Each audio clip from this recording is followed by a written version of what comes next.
Stagflation and recession, in simple terms. What's really going on? Something feels off. Prices are still high. Jobs don't feel secure. The economy looks like it's growing, but it doesn't feel like it. You hear two words on the news: recession and stagflation. But what do they actually mean? And more importantly, is the US heading straight into one? In this video, I'll break down stagflation and recession in plain, simple terms. No economics degree required, just real-world explanations using what's actually happening in our economy right now. Let's get into it. Chapter 1. What is a recession? A recession is what happens when the economy starts shrinking. Businesses make less money. People lose jobs. Spending slows down. Think of it like a cold. The economy catches one, and everything slows.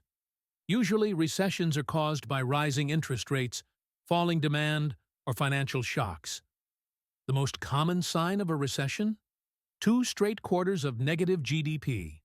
In other words, the economy is moving backward, not forward. Chapter 2. What is stagflation? Now, here's where it gets trickier. Stagflation is when you get the worst of both worlds: high inflation and slow or negative growth. Prices are going up, but the economy isn't, and people are struggling to keep up. That's what makes stagflation so dangerous. You can't fix it easily. If you raise interest rates to fight inflation, the economy slows more. If you lower interest rates to boost growth, inflation gets worse. It's a catch-22. Chapter 3. How stagflation feels in real life. Here's what stagflation looks like for the average person. You go to the store, and groceries are still expensive. Rent is high. Interest rates are high. But your paycheck isn't growing. Jobs are available, but not great ones. And people are cutting back spending because everything costs more. So businesses stop hiring. Layoffs start to creep in. And suddenly, you're in a situation where everything costs more, but nobody feels richer. Sound familiar? Chapter 4. Is the US facing stagflation right now? Let's talk about what's happening right now. The Federal Reserve raised interest rates aggressively in 2022 and 2023 to fight inflation. That helped cool inflation, but not entirely. As of 2025, inflation is still higher than average.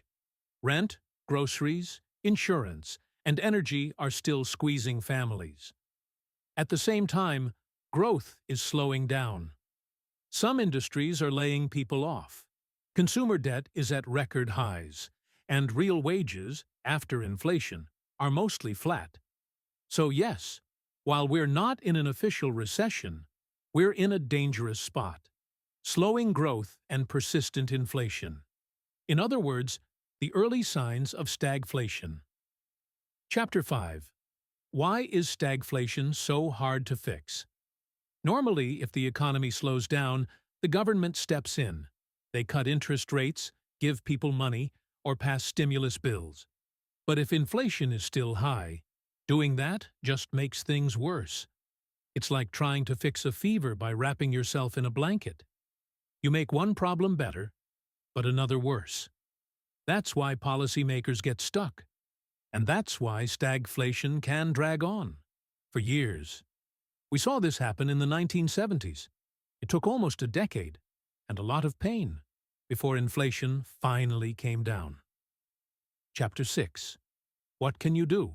So, if stagflation really is coming, or already here, what can you do about it? 1. Avoid debt with high interest rates.